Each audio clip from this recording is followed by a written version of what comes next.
Hey everybody, it's Christine Parakis, and we are back on the Career Invincibility Show, and I have two amazing guests. We have twice the pleasure today with Sheryl Mays and Eric Williamson.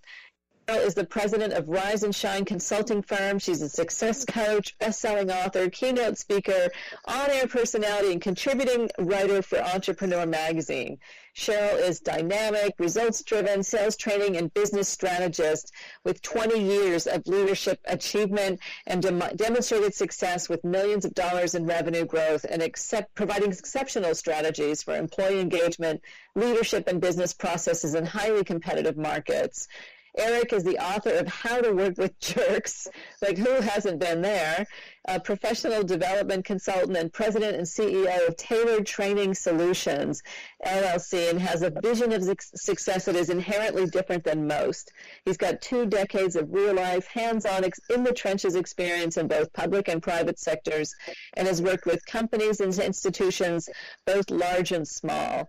And so without further ado, there's so little time and so much to get over, to talk about, you two.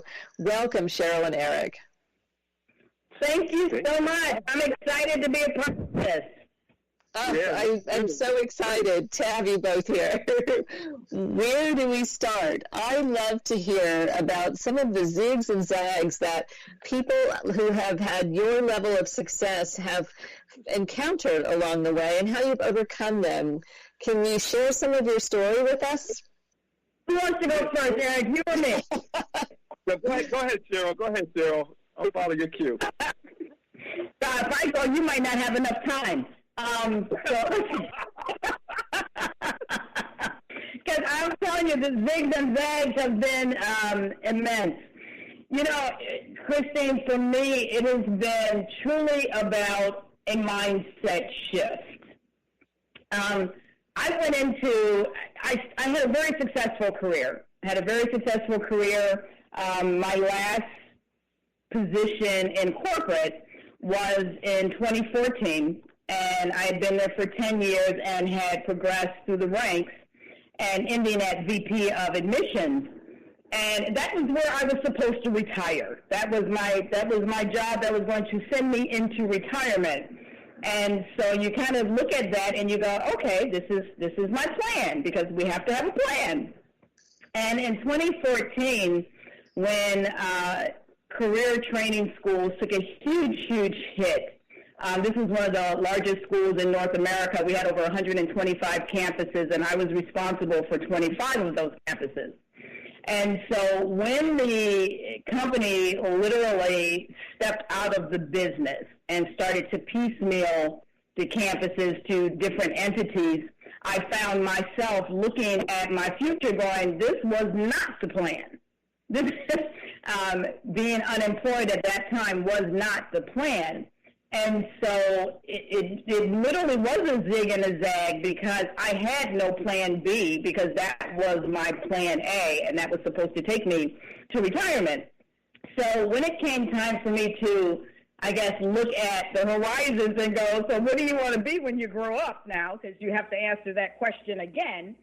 I was like, wow, I don't know.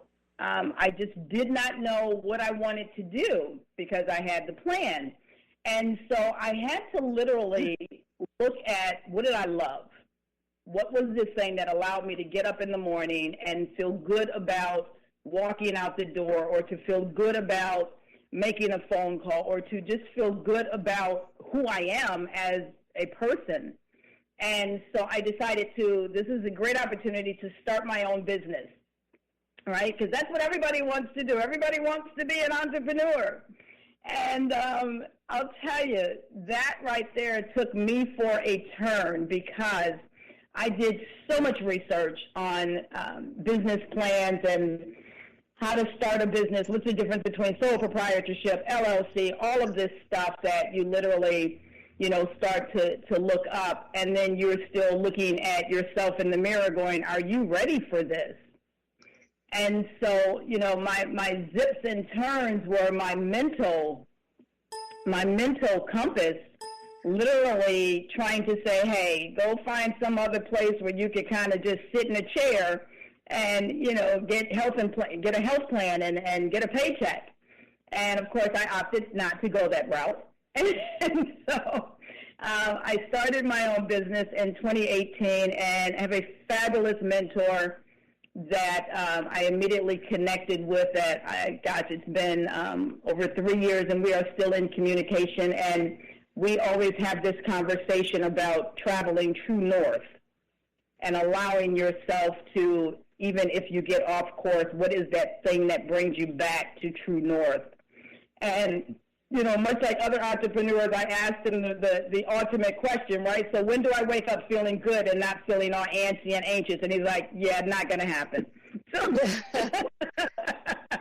that's not very optimistic, is it? Yeah, right? It's like you are still going to wake up and, have those anxieties because, now, much like what you talk about, right, in your catastrophic hurricane, you're looking at a place where you've never been before.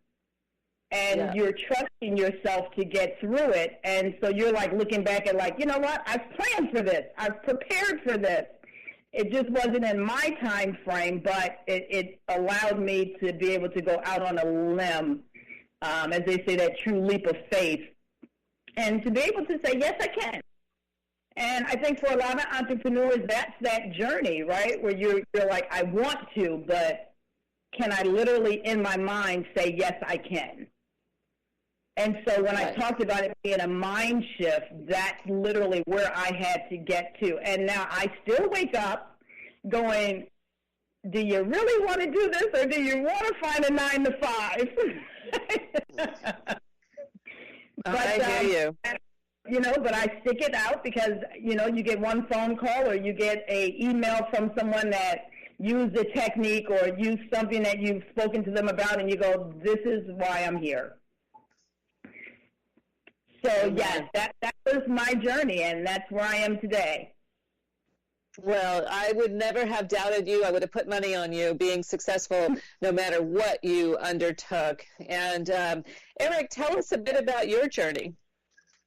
Hey, thanks, Christine. So my journey is a little bit different than Cheryl's in the sense that I was not successful when I got my first job. I had a rocky experience at best. And so when I, got my first job, I had graduated from college with honors. I was brimming with confidence. I felt on top of the world. You couldn't tell me nothing. And when I got my first job, it was a really good job. It was something that was going to help a lot of people in the community. It had a really good cause and all that stuff. But I had an ego. I had a tremendous ego. So much so that when my mentor wanted to, was assigned to help me out and get acclimated to the job, I took it as a sign that she was trying to tell me how to do my job. And I was like, who do you think you are? Like, don't you know that, I graduated with honors? I'm fully capable of doing this job on my own. And so I was, for whatever thoughts you're thinking of right now, I was that kind of person. And you can characterize me as that. I mean, I was rude to my mentor. I was rude to the people I helped serve. I was rude to my coworkers. And everything was going to come to a head.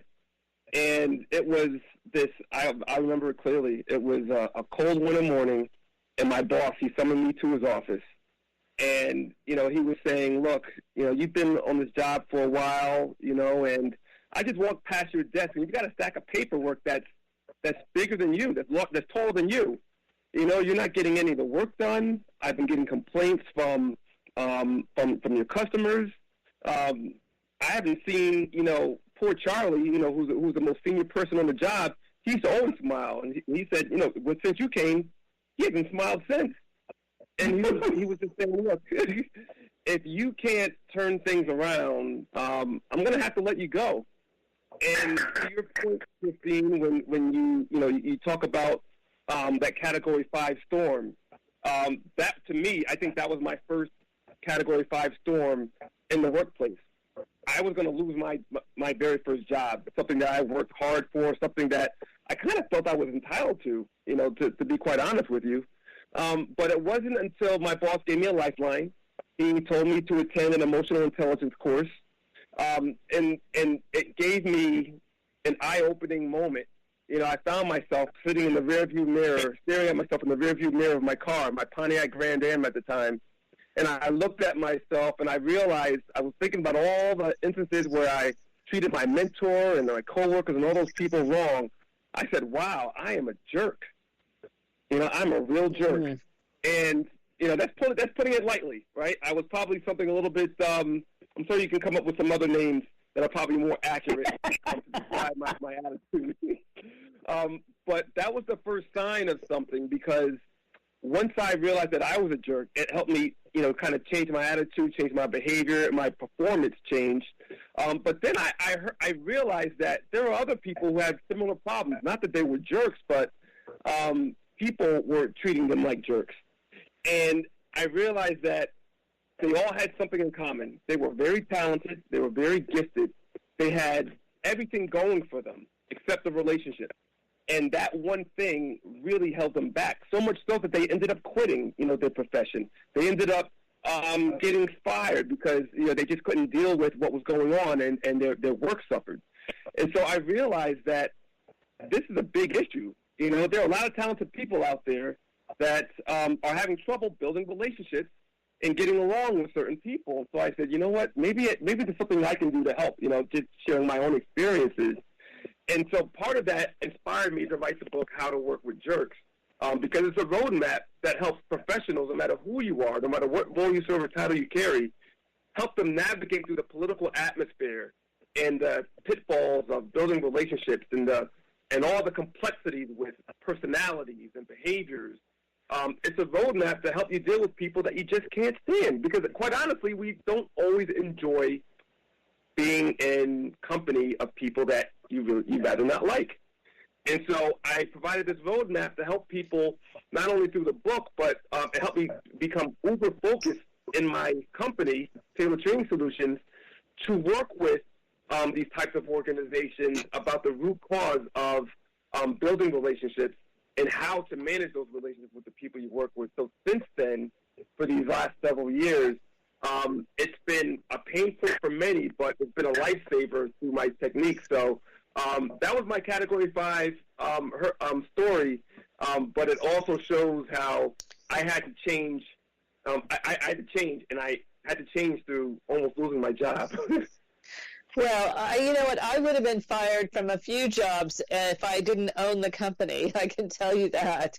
It took my first 360 review. I had a team of 160 people. I was ill-equipped to run a big team like that. It was not what I had anticipated would come of this business and the way that it grew so rapidly. And when you give other people a chance to speak of you, you know, in that process, you can learn a lot about yourself if you're willing, and it can be extremely painful. So I totally appreciate that path and how hard it can be if you're not open to receive and to use the information to become a better leader, which is what you guys dedicate yourselves to, right? Yeah. I know those 360 assessments, and there's nothing like being an anonymous person providing some feedback. Right. And so what we have the opportunity to do is to be able to speak, you know, candidly, but also to do, you know, the right thing by our teams. Right, and to take that information. And so what are some of the ways that you guys have been helping people to become better leaders? For me, I'll tell you, for our company, we have been literally looking at leadership through a different lens. And we've done that. We've kind of, you know, when you think about leadership and you look at assessments, and everyone takes, you know, the assessments that tells you what type of a communicator